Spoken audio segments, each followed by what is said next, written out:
Welcome to this look at hobby-based motorsport of the radio-controlled kind. This week we're at Frodsham in Cheshire for the 25th anniversary of the Frodsham Model Car Club, where meetings take place every week for enthusiasts racing radio-controlled cars.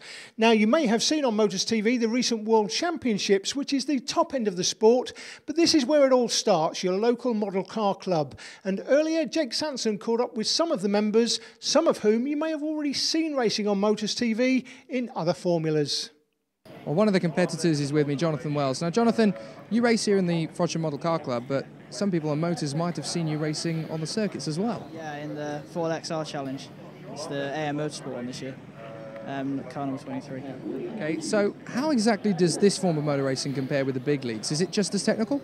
It is just as technical, yeah. I mean, the setup changes and stuff we do here have such a drastic effect on the car as they do in full-size motorsport. Except in this, you're not sat in the car to feel the difference. It's kind of guessing what you're doing. It's, you have to do very minimal changes on these that you'll really notice. On the suspension, for example, on these on the back, it's just 2 bolts, and if you turn it a quarter of a turn, you'll notice it. And it changes grip levels, race to race, as tyres put down grip. So it's predicting what's going to happen. It's quite a skill. How much work are you actually putting in to make sure that the cars are race ready every time? Well, after it comes home with me tonight, it gets a full strip down to parts and cleaned, and any bearings and things that need replacing or springs that might be worn are replaced. Things like tyres need to be kept up to sort of standard. If they start sort of tearing across the face of the tyre, it needs to be changed and things. It's just the body shells on them that get hammered, so they don't look the best. Paul Fruin is with me. Paul, the 25th year for the club. You must have seen some pretty awesome races here. Yeah, I've been coming here for about 15 years. That's as much as my history goes back. They used to be racing outside buggies, and then in the winter they'd come indoors to race touring cars and the likes. So yeah, we've seen lots of changes in chassis types and popular formulas. Currently it's a Schumacher Superstock, previously Mardays, 10-scale touring cars, mixture of buggies, trucks even racing. So quite a few changes over the years, but always at this venue for a long, long time. Well, Phil Spark is with me. Phil, now you're the club timekeeper. Exactly what goes into using this system? All the cars use transponders? All the cars have a transponder in them, which is unique to them for the night. The computer reads the time for the decoder when the cars cross the line. The software gives us printouts of the lap times, and that helps us sort. The computer then sorts the finals out from the qualifying results. And I guess that means you kind of have your work cut out over the night. Good sometimes when it stops working. Well, basically, we are motorsport. We're just of a different scale. It can be put on a kitchen table, put on a small pit table.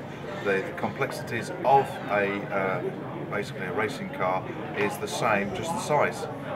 With the suspension, the transmission.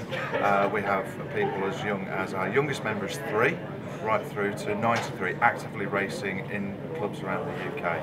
And we've had young people come along from basically club level racing right through to world status.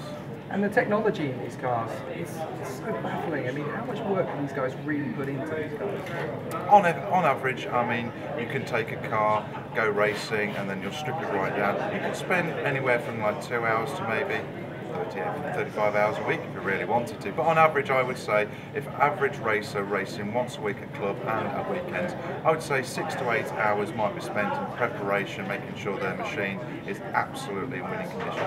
And obviously with all that hard work, I suppose it's a really good stepping stone to get you started in the full-size motorsport. Well, yes. I mean, a lot of the skills that we take from when we first start racing with radio control model car racing can be applied to full size. We've had members that have been racing for many years in our smaller indoor scale of racing, and they've gone on to build a full-size hill climb car using those same skills that they've learned.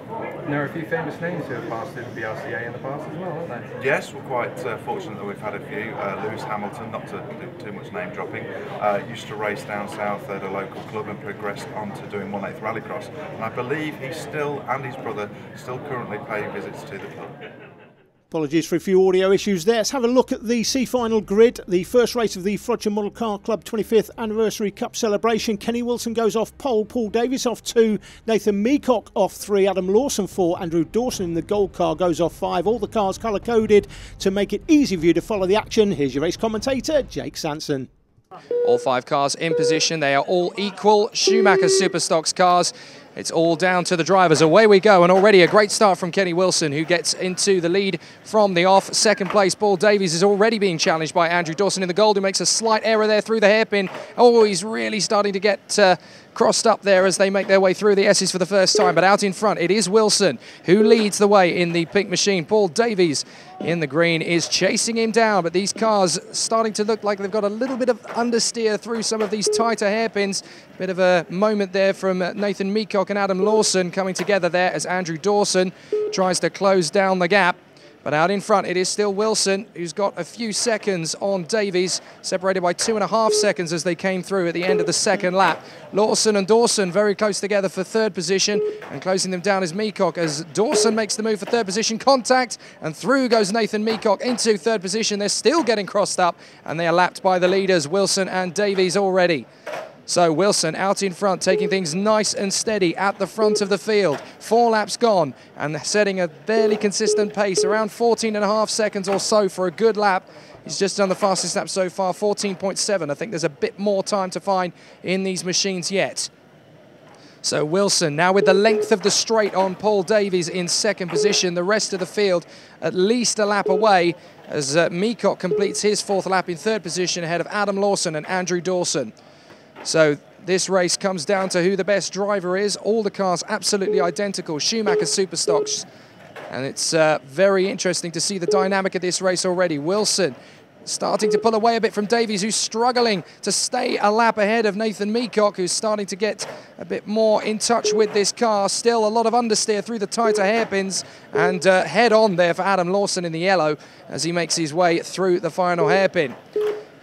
Wilson still out in front with 3 minutes left on the clock as he completes the 8th lap. 13.97 is the fastest lap so far, and it's set by the race leader, Kenny Wilson. Paul Davies there in second position in the green machine. Nathan Meacock a lap adrift in third position. And then we have the battling pair, Lawson and Dawson, still dicing for 4th position at the back of the field. Wilson's lead is not as big as it once was now. Davies is closing down the gap.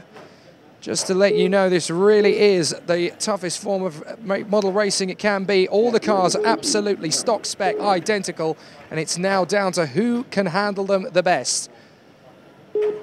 Very close indeed, and there's contact between Lawson and Dawson as Dawson kind of kisses Lawson's yellow machine off into the barrier. Not much you can do about it when things go wrong, and Dawson now loses ground and very nearly trips up the leaders, who are side by side as Davies takes the lead, and it's getting very close indeed. Davies loses ground and Wilson has got back in front, but there's still 2 minutes left on the clock. Plenty of time for Paul Davies to get back in touch as Dawson still struggling with the limits of this car at the precise moment in time. Wilson, Davies there in second position, still a lap ahead of Nathan Meacock. Lawson and Dawson dropping back all the time. But now the real battle is on as Kenny Wilson is being chased down by Paul Davies. It's one thing to lead, but it's another to be chased, and the mistakes are starting to creep in a little bit here, perhaps from Wilson. Davies is really closing the gap. They're having to use very different lines to what they would in the finely tuned race machines they play with every week here, sorry. And there's a big mistake there from Wilson, and Davies goes through. So Wilson tags the barrier, and now Davies is struggling to stay in front of Adam Lawson's yellow car, who's trying to unlap himself. There's a bit of contact there as Davies tries to shake him off with a minute or so left to go on the clock. Wilson is desperately trying to get himself back into the running here, and he's having to deal with the wayward Adam Lawson as well. He just about manages to take him. Does he in the corner? Yes, he does. But it's very close indeed. 1 minute to go. And now Paul Davies is out in front from Kenny Wilson. Nathan Meacock there in third position with Adam Lawson and Andrew Dawson not far away.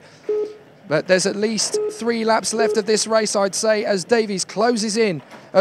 Davies is being caught napping by Wilson there through the hairpin, but he manages to get back on his stride once again. It's all about consistency and rhythm in these cars. You've just got to find a decent line, and that's all gone wrong. Dawson tags Paul Davies, and it's getting very close indeed as Wilson is now right on the tail into the left-hander, sweeping through. There's nothing to choose, and Wilson undercuts. Beautiful, and now Davies is back in front. This is like a Hollywood movie. Fantastic stuff. Davies is desperately trying to hold Wilson off. Wilson now tags the barrier. Davies is not able to capitalise. Less than 10 seconds on the clock. They're going to have to complete this lap at a canter. Wilson is just going to be able to hang on from Davies, I think. They begin the final lap, I believe. Wilson, Davies, very close indeed, as Davies again in the green machine tries to close up on the wayward Kenny Wilson.